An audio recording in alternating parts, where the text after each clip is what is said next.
नमस्कार दोस्तों, एक बार फिर से आपको बहुत बहुत स्वागत करते हैं आपके अपने चैनल पर। आज का हमारा टॉपिक है गुलाम वंश और इसे हम कंटिन्यू करेंगे। इससे पहले हमने पढ़ा था गुलाम वंश के सबसे पहले शासक यानी मामलुक वंश के सबसे पहले शासक कुतुबुद्दीन ऐबक के बारे में।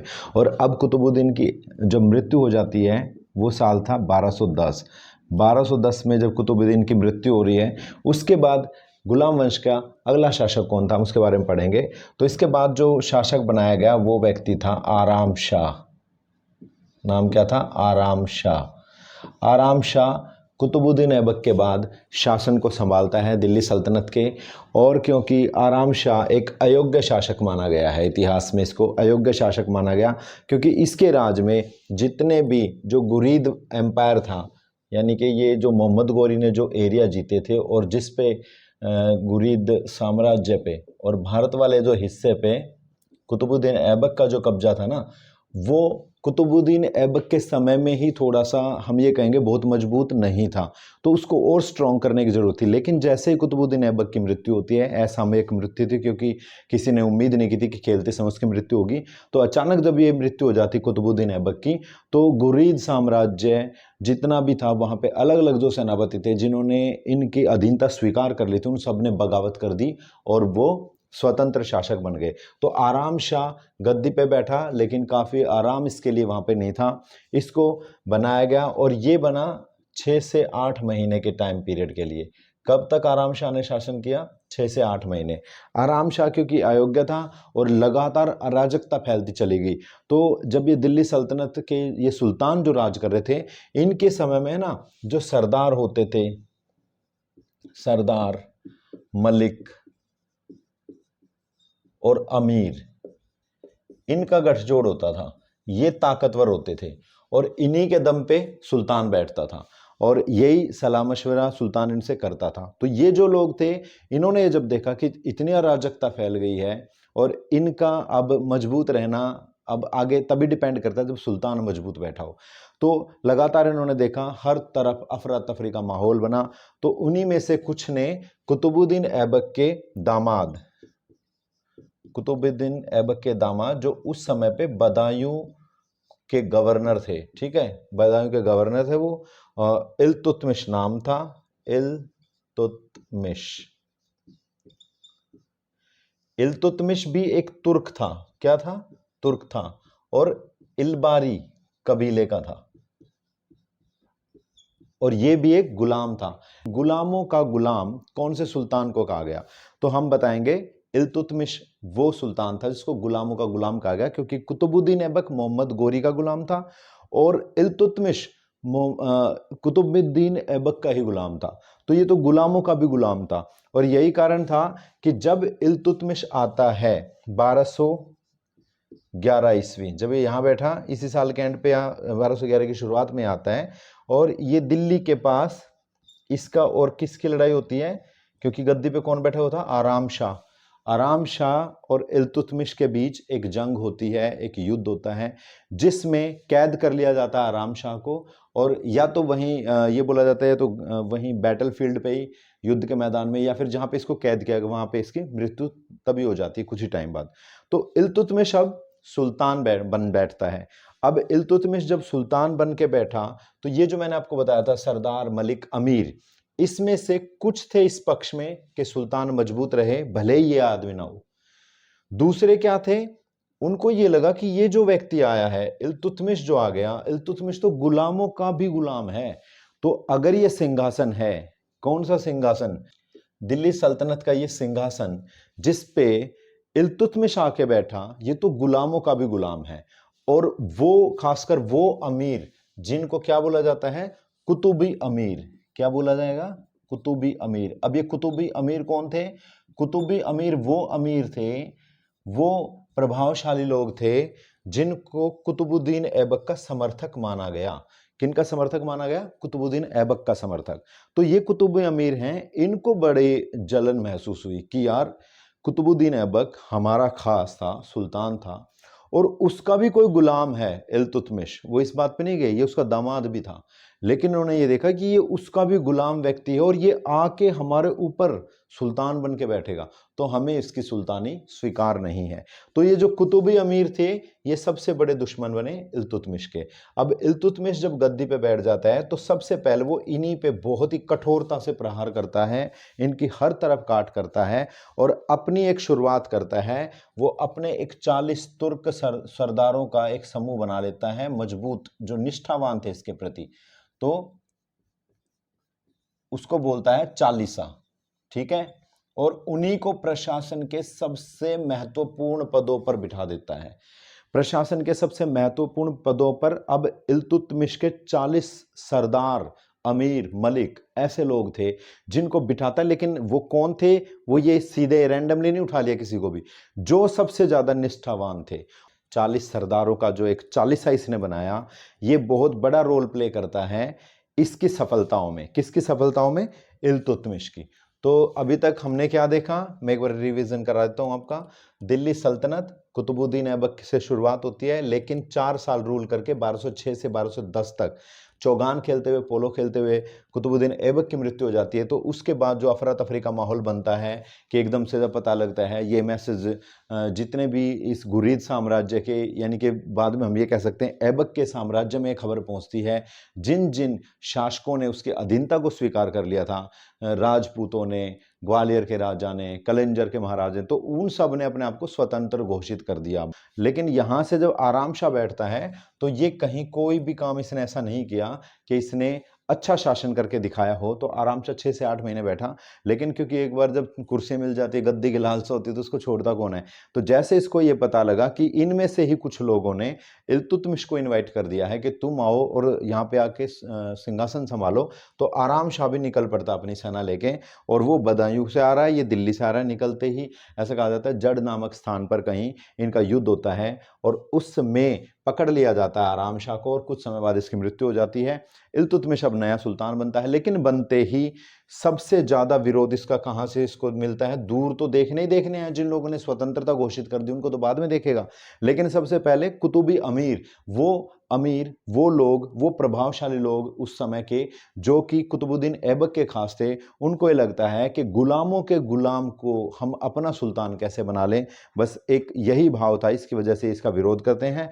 लेकिन ये काफी पहले भी एक चैंपियन की तरह इसने रूल किया था, कई जगह योद्धा था। इसने खोखरों पे भी अटैक किया था 1205 1206 में, जिससे उस टाइम पे 1205 का टाइम था, इसने खोखरों को हराया। इसने एक रेड मारी थी खोखरों पे, और खोखरों से सबसे ज्यादा बुरी गद खोखरों ने किसकी बनाई थी? मोहम्मद गोरी की। तो मोहम्मद गोरी बड़ा खुश हुआ था और उसने उसी टाइम कुतुबुद्दीन ऐबक से भी पहले इसको एक तरह से स्वतंत्र सेनापति बना दिया था अपना, कि तू गुलाम नहीं, अपनी गुलामी से मतलब मुक्त कर दिया था।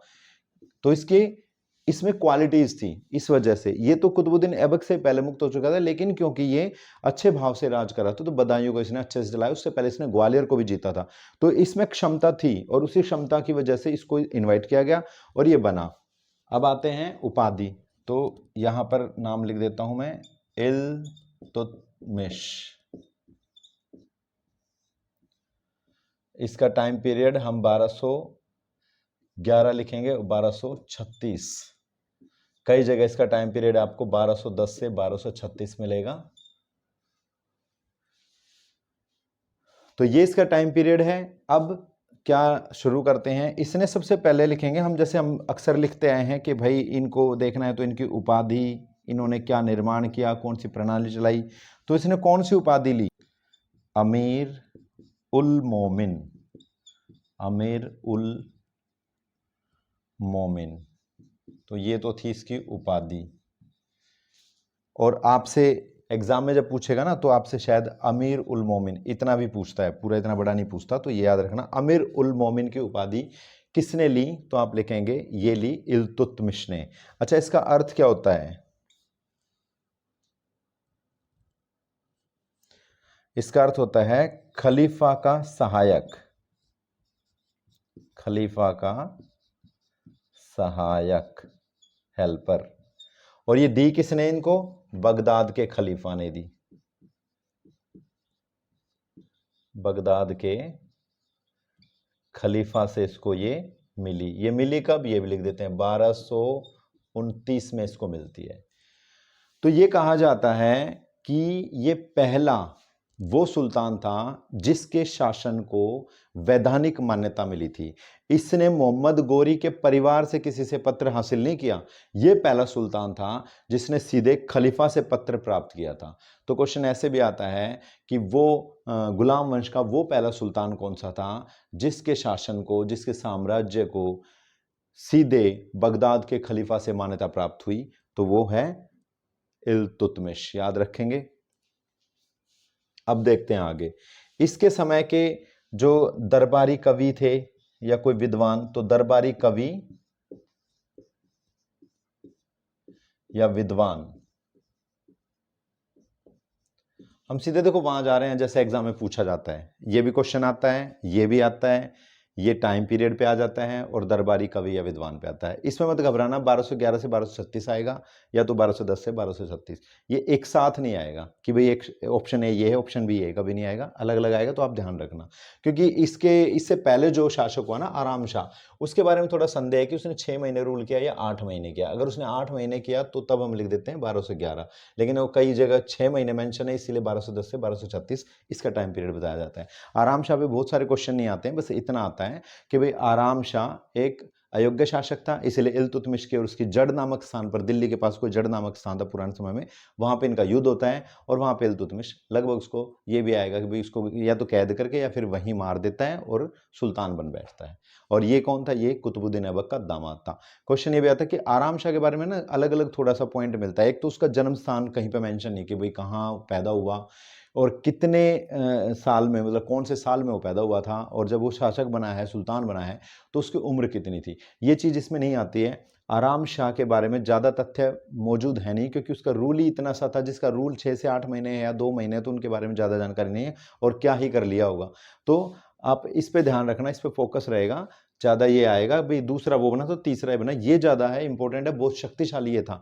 और एक और कि दिल्ली सल्तनत में गुलाम वंश का वास्तविक संस्थापक भी इसे माना जाता है। क्यों माना जाता है वो अब हम धीरे धीरे बताते चलेंगे, क्योंकि इसने कुछ प्रणालियां भी इसने नई बनाई, इसने सेना का काम भी अच्छा किया, इसने प्रशासन को बहुत अच्छे से संभाला, इसलिए इसको कहा जाता है। तो आप बारी बारी करते हैं। उपाधि मैंने बता दी, नासिर ए अमीर उल मोमिन, और क्वेश्चन जब पेपर में आएगा तो इतना ही आएगा, अमीर उल मोमिन की उपाधि किसकी थी? तो ये इसका अर्थ क्या होता है वैसे? खलीफा का सहायक। बगदाद के खलीफा ने 1229 में इल्तुतमिश को दी थी।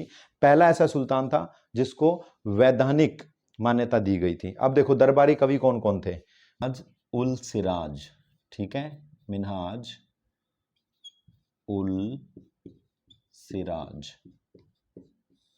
अच्छा, मिन्हाज उल सिराज की रचना, इसकी रचना क्या थी, यानी इसने कौन सा ग्रंथ लिखा? तबकात ए नासिरी। याद रखेंगे इस नाम को, तबकात ए नासिरी नामक ग्रंथ लिखा है इसने। मिन्हाज उल सिराज किसके समय में दरबारी कवि था? तो आप लिखेंगे इल्तुतमिश के। तबकात ए नासिरी किसने लिखा? मिन्हाज उल सिराज ने लिखा। मिन्हाज उल सिराज ने कौन सी रचना, कौन सा ग्रंथ लिखा? तबकात ए नासिरी लिखा। इस तरह से क्वेश्चंस आएंगे। देखो ये दो नाम याद करने हैं आपको, सिर्फ इन्हीं पे क्वेश्चन आएंगे। ज्यादा क्वेश्चन मिन्हाजुल सिराज पे आएंगे, इस पे रेयर पूछा जाता है, फिर भी आप याद जरूर कर लेना। निजामुल मुल्क जुनैदी क्या था? ये एक विद्वान था और इसने इसके दरबार में प्रधानमंत्री के पद पे भी काम किया। यानी कि ये अपने जिसने इसके मिनिस्टर्स इसने बना रखे थे, जो रेवेन्यू डिपार्टमेंट देख रहे थे, बाकी डिपार्टमेंट देख रहे थे, तो संभाल थे, बहुत अच्छा प्रशासन चलाया था इल्तुतमिश ने। इसने बहुत जबरदस्त तरीके से शासन किया और एकदम से बहुत संगठनात्मक तरीके से एकदम से सेंटर कर दिया था हर चीज को। रेवेन्यू हर तरफ से आ रहा था, अच्छे से आ रहा था, विदाउट कट आ रहा था। तो इसने बहुत बढ़िया से एक प्रणाली सेट की थी। तो निजामुल मुल्क जुनैदी को भी उसका कहीं ना कहीं हम उसका सूत्रधार मान सकते हैं, कि जो इसके मिनिस्टर्स की काउंसिल थी उसमें टॉप मिनिस्टर ये था, प्रधानमंत्री हम कह सकते हैं, निजामुल मुल्क जुनैदी, और साथ में बहुत ज्यादा बड़ा विद्वान भी था उस समय का। और मिन्हाजुल सिराज पे तो ढेर सारे क्वेश्चन आपको मिलने ही वाले हैं आगे आने वाले जितने आप कोई कॉम्पिटेटिव एग्जाम दोगे। अगर यहाँ से कोई क्वेश्चन पूछ रहा है तो बहुत संभावना है कि वो मिन्हाजुल सिराज से जरूर पूछेगा। और ये तीन ही चीज आपको इसमें याद कर लेनी। दरबारी कवि इल्तुतमिश का था, रचना तबकात नासिरी थी। इसी प्रणाली इसने शुरू की। इसने क्या किया? जो नियमित सेना रखी,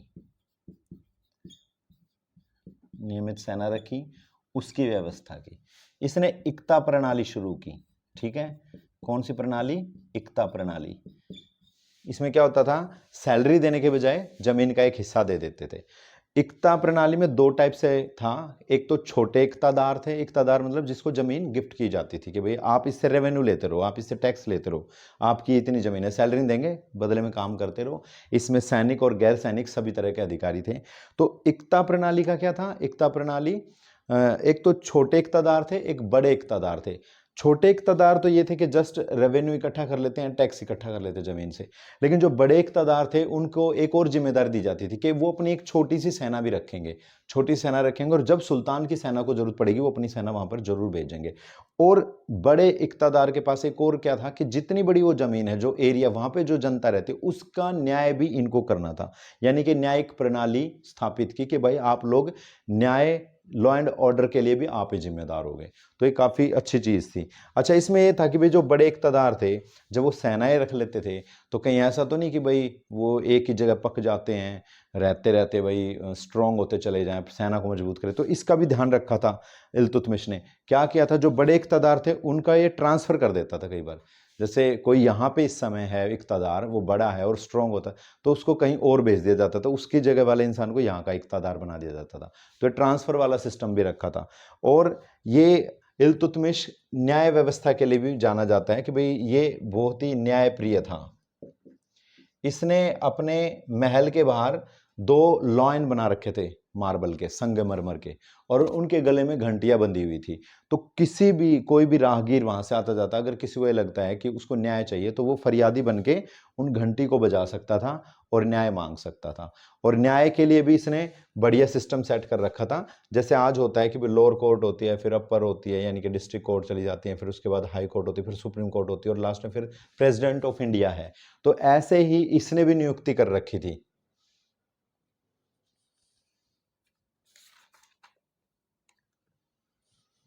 इसने पहले जैसे कोई अमीर अमीर लोगों के पास शिकायत जा सकती थी, फिर उसके पास जो उससे ऊपर दाद लोग होते थे कि अमीर से अगर आप संतुष्ट नहीं, अमीर के डिसीजन से, उसको दाद के यहाँ चुनौती दी जा सकती थी।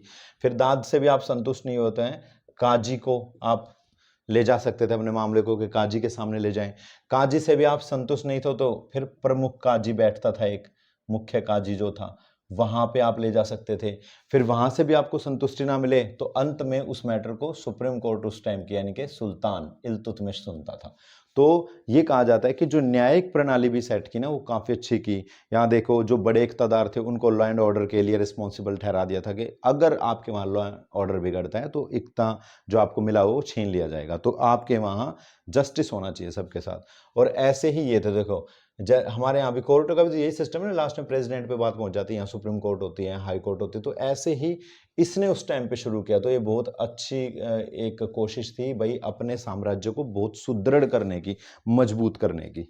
अब आप जानते हैं इल्तुतमिश की हमने प्रणालियां समझ ली हैं कि इक्ता इसने शुरू किया, नियमित सेना का संचालन, भाई किस तरह से रखी जाएगी सेना, नियमित सेना रखी,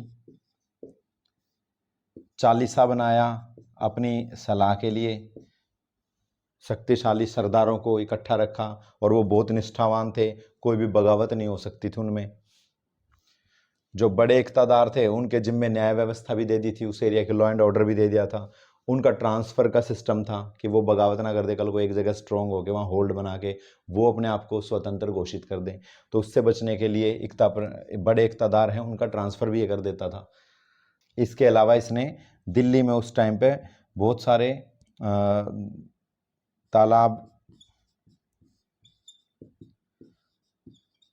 मदरसे,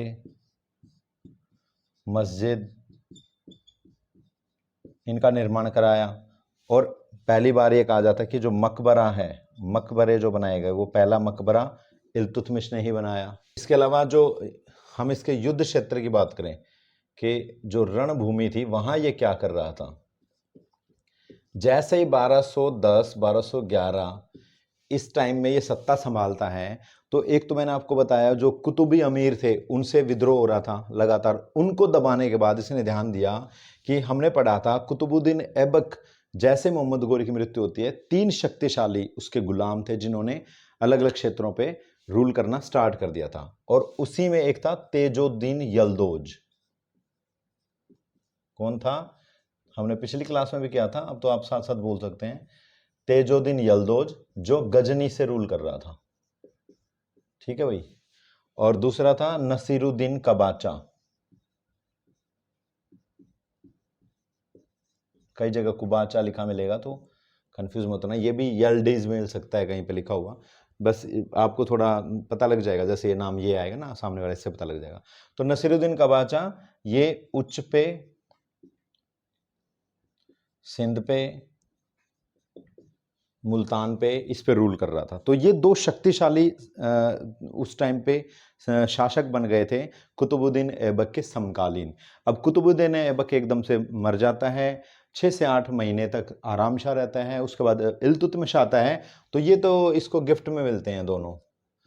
अब आप देखो, इन दो को पता था, वो शक्तिशाली था कुतुबुद्दीन ऐबक, उसने इनके साथ वैवाहिक संबंध स्थापित कर लिए थे, कि इसके साथ अपनी सिस्टर की शादी की, इसकी बेटी से शादी कर ली। तो जैसे वो मरता है तो इन दोनों की निगाह भी लाहौर और दिल्ली पे आ टिकती है। लाहौर से क्योंकि कौन रूल कर रहा था? कुतुबुद्दीन ऐबक। दिल्ली में उसने बना रखे थे हेडक्वार्टर। अब इसको दिल्ली सल्तनत का वास्तविक संस्थापक क्यों कहते हैं? क्योंकि ये था जिसने सबसे पहले अपनी जो कैपिटल थी वो लाहौर से दिल्ली ट्रांसफर कर दी। देखो इसके रूल में कितनी अच्छी अच्छी चीजें हो रही थी, मतलब एक तरह से अच्छी किस मायने में, कि अपने एक साम्राज्य को कैसे सुदृढ़ किया जाता है, कैसे सिस्टम को सेट किया जाता है। एकता प्रणाली है, नियमित सेना रखनी शुरू कर दी, चालीसा का गठन कर दिया जिसमें सरदार थे, लगातार वो निर्माण भी कर रहा है जैसे जनता को सहूलियत हो, अच्छी न्याय व्यवस्था भी दे रहा है, और ऊपर से अपनी जो नई कैपिटल बसाता है लाहौर से, उसको दिल्ली ले आता है। इसके अलावा इसने सिक्के, नए सिक्के चलाता है ये, और सिक्के पे क्या करता है, एक दिमाग लगा देता है, उन सिक्कों पे ये खलीफा की तस्वीर लगा देता है।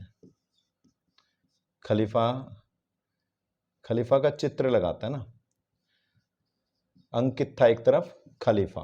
और सिक्के इसने जारी किए, चांदी के सिक्के आए, चांदी के जो सिक्के थे उनको बोला गया टंका। ये क्वेश्चन आ जाता है, इसका याद रखना। उस टाइम पे जो एक तोलते थे उसकी एक प्रणाली थी ग्रेन, तो 175 ग्रेन का टंका होता था। और जो तांबे के थे, कॉपर के थे सिक्के, एक कॉपर के भी इसने चलाए, उनको बोला गया जीतल। तो क्वेश्चन ऐसे आता है कि जीतल और टंका ये सिक्के किस सुल्तान ने चलाए? इल्तुतमिश ने चलाए। क्वेश्चन ऐसे भी आ जाएगा, इल्तुतमिश के समय में चलने वाला जो सिक्का था टंका, वो कौन सी धातु का बना था? चांदी का बना था। तांबे के सिक्के को जो इल्तुतमिश के समय में चलाएगा उसको क्या बोलते हैं? जीतल बोलते हैं। तो इस तरह से आप 2-4 बार घुमा घुमा के याद करोगे ना, बहुत अच्छे से याद हो जाएगा। तो क्या हो गया, सिक्के भी चलाता है, खलीफा का चित्र लगाते थे, तो वहां पे जितने मुस्लिम थे उनका बड़ा भरोसा बन जाता है, क्योंकि खलीफा को सबसे बड़ा मुस्लिम धर्मगुरु मानते हैं, हर तरफ के मुस्लिम बहुत ज्यादा मानते थे खलीफा को, तो खलीफा से वो इमोशनली जुड़ जाते थे। तो इसने लगभग शांत कर दिया था अपनी जनता को, खलीफा का चित्र अंकित करके अपने सिक्कों पर। चांदी के हुए टंका, तांबे के हुए जीतल। अब आगे बढ़ते हैं। तो ये जो अभी हम बात करते हैं युद्ध क्षेत्र में, युद्ध क्षेत्र में से कौन मिले? तेजुद्दीन यल्दौज और नसीरुद्दीन कबाचा। इन दोनों की निगाह थी कि लाहौर दिल्ली पे किसी तरह से कैप्चर करें, क्योंकि कुतुबुद्दीन ऐबक अब रहा नहीं और उसका कोई गुलाम है वो शासन कर रहा है, तो क्योंकि हमारा हक बनता है फिर तो।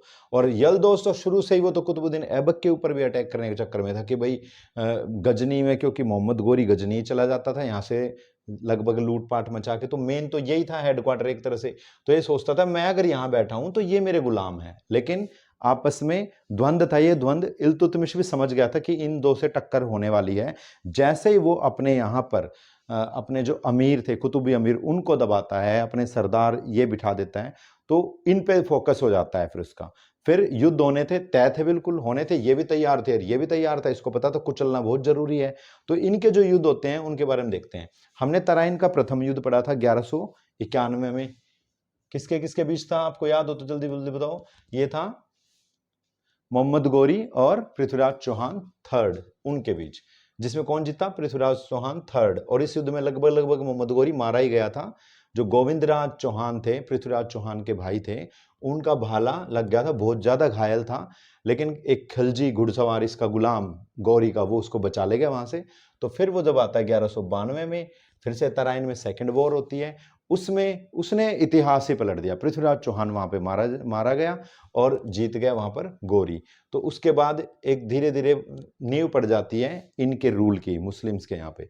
अब तराइन का ही, क्योंकि मैं क्यों इनका जिक्र कर रहा हूं, एक तो आपको रिवीजन हो जाए और एक दूसरा कि तराइन फर्स्ट ये वॉर था, तराइन सेकंड।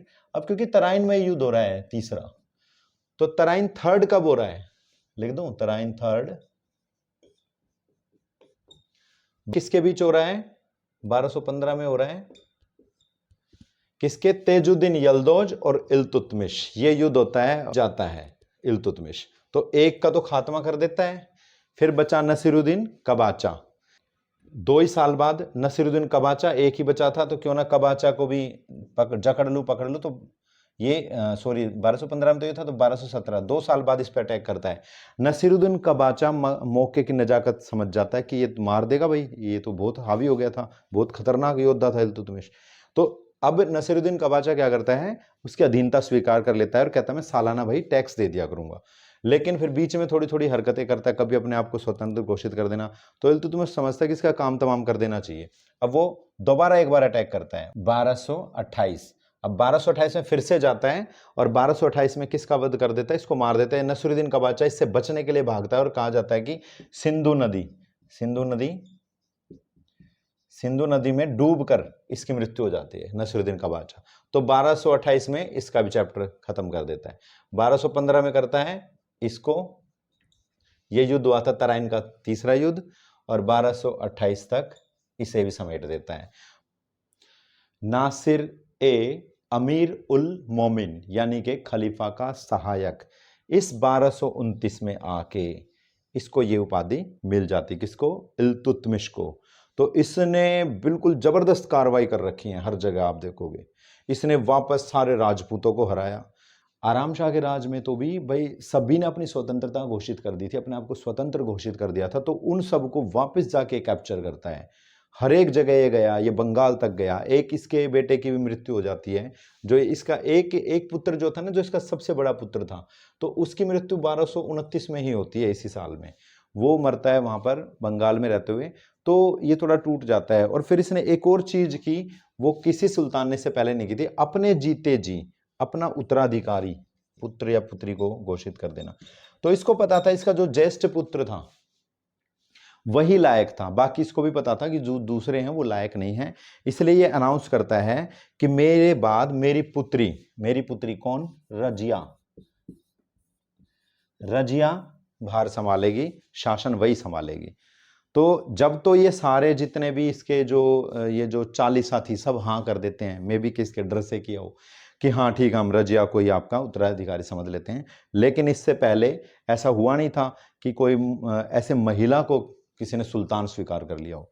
तो क्या होता है, फिर ये सब कुछ इसने कार्रवाई की, काफी अच्छा इसने शासन चलाया, इसने बहुत स्ट्रॉन्ग कर दिया, और इसी को वास्तविक संस्थापक माना जाता है गुलाम वंश का, क्योंकि ये लाहौर से कैपिटल दिल्ली ले आया, इसने अपने सिक्के चलाए, इसने इक्ता चलाया, इसने नियमित सेना रखी, इसने चालीसा का गठन किया, इसने मकबरे का निर्माण सबसे पहले इसने किया, तालाब मदरसे रखे अपने शासनकाल में, अपने दरबार में इसने सभी जो विद्वान थे उन सभी का बहुत सम्मान रखा।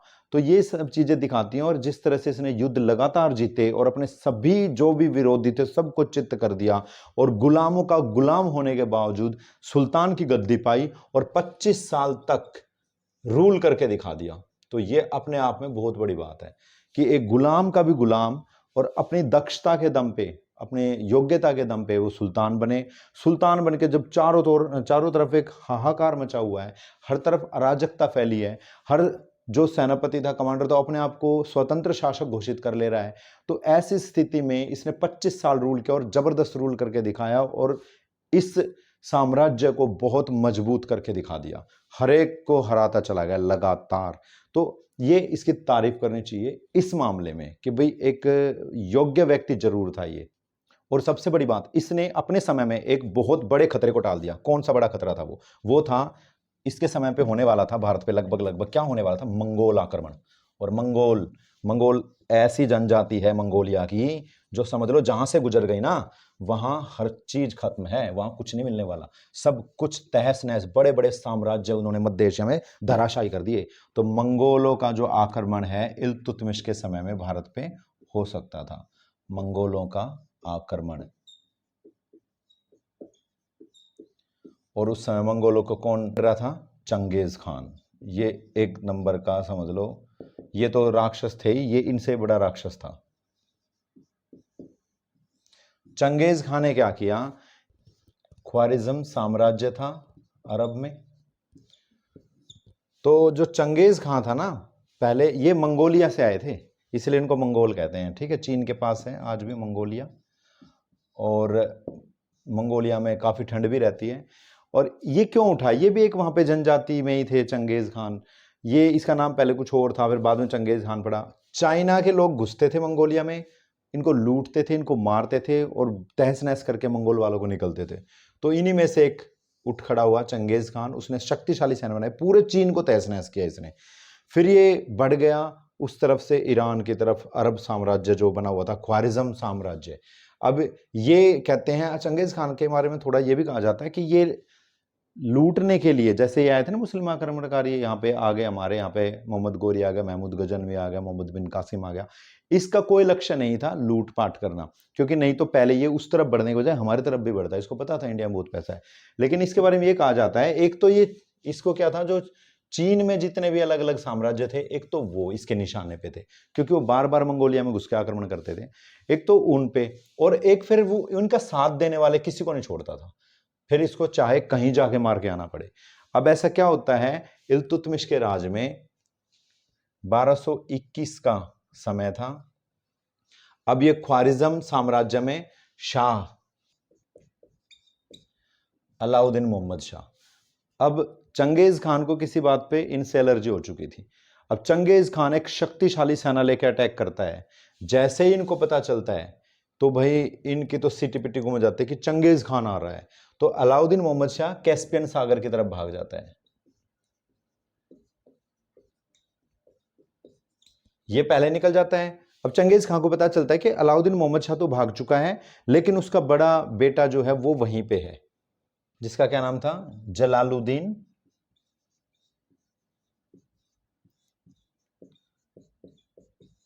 मंगबरनी। जलालुद्दीन मंगबरनी, जो कि अलाउद्दीन मोहम्मद शाह ख्वारिज्म साम्राज्य के शासक का ज्येष्ठ पुत्र था, ये कह सकते हैं सबसे बड़ा बेटा था।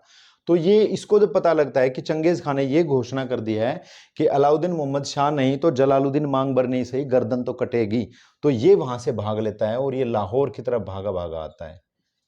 और ये लाहौर के पास आके अपने दूतों को भेजता है, किसके पास? इल्तुतमिश के पास। ये इल्तुतमिश के पास दूत आके कहते हैं कि भाई जलालुद्दीन मंगबरनी आपसे शरण चाहता है, क्योंकि उसका पीछा मंगोल चंगेज खान कर रहा है। चंगेज खान की सेना तब तक इससे पीछे पीछे भागी हुई थी। तो इल्तुतमिश समझ गया कि ये तो भाई इतने मुश्किल से जो मैंने 10 साल में सब कुछ सेट किया है, जब मैं काबिल हो चुका हूं बिल्कुल अच्छे से और मैं ठीक ठाक राज कर रहा हूं, तो क्यों मैं ऐसा रिस्क मोल लूं कि मुझे चंगेज खान से भिड़ना पड़े, और जहां पे पूरी संभावनाएं हैं कि मैं हारूंगा, क्योंकि चंगेज खान का मुकाबला मध्य एशिया का कोई एम्पायर नहीं कर पाया था। ये बात इल्तुतमिश को पता थी। तो चंगेज खान इसका पीछा करते हुए जलालुद्दीन मंगबरनी का लाहौर तक आते हैं। ये जलालुद्दीन मंगबरनी जब तक क्या करता है, इल्तुतमिश से मदद मांगता है कि मुझे शरण दे दो, लेकिन इल्तुतमिश क्या करता है, ऐसा कहा जाता है कि इसके जो आ जाते हैं ना मैसेंजर आते हैं, संदेशवाहक आते हैं, तो संदेशवाहक आते हैं किसके? इन ख्वारिज्म साम्राज्य की तरफ से कि भाई इसको शरण दे दी जाए। तो इल्तुतमिश इन पर राजद्रोह का आरोप लगा देता है कि राजद्रोह कर रहे थे, तुम्हारे खिलाफ थे या कैसे थे। तो ये इनको मरवा देता है। इनको मरवा के वहां पे जलालुद्दीन मंगबरनी को बोलता है कि यहाँ की जलवायु आपके अनुकूल नहीं है, आप प्लीज यहाँ से वापस चले जाइए। तो दूरदर्शिता का भी परिचय देता है यहाँ पे। और इस तरह से जब चंगेज खान को पता चलता है कि इल्तुतमिश ने जलालुद्दीन मंगबरनी को शरण नहीं दी, तो चंगेज खान, वही मैं पहले बता रहा था, इसको लूटने से, धन से मतलब नहीं था। मंगोलों को बर्बाद करने में ख्वारिज्म साम्राज्य ने चाइनीज लोगों का साथ दिया था, जो चाइना के जो एम्पायर थे उनका साथ दिया था।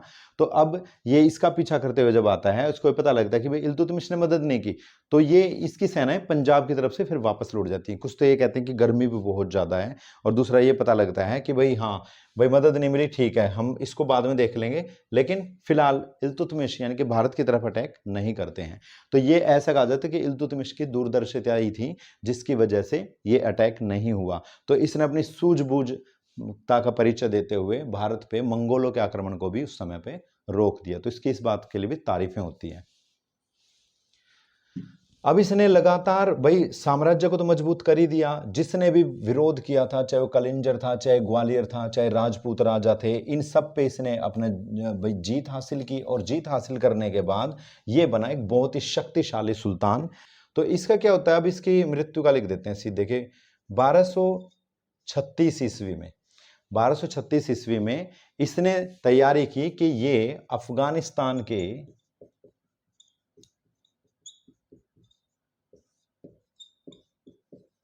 बामियान पे अटैक करेगा। बामियान वहां पे देखो जहां पे भगवान बुद्ध की प्रतिमाएं थी, जिसको तालिबान वालों ने ब्लास्ट कर दिया था, तो वो जगह, तो ये वहां के लिए निकलता है। लेकिन कहते हैं कि रास्ते में ना इसको ये बीमार पड़ जाता है गंभीर रूप से, वहां पहुंचे भी नहीं थे।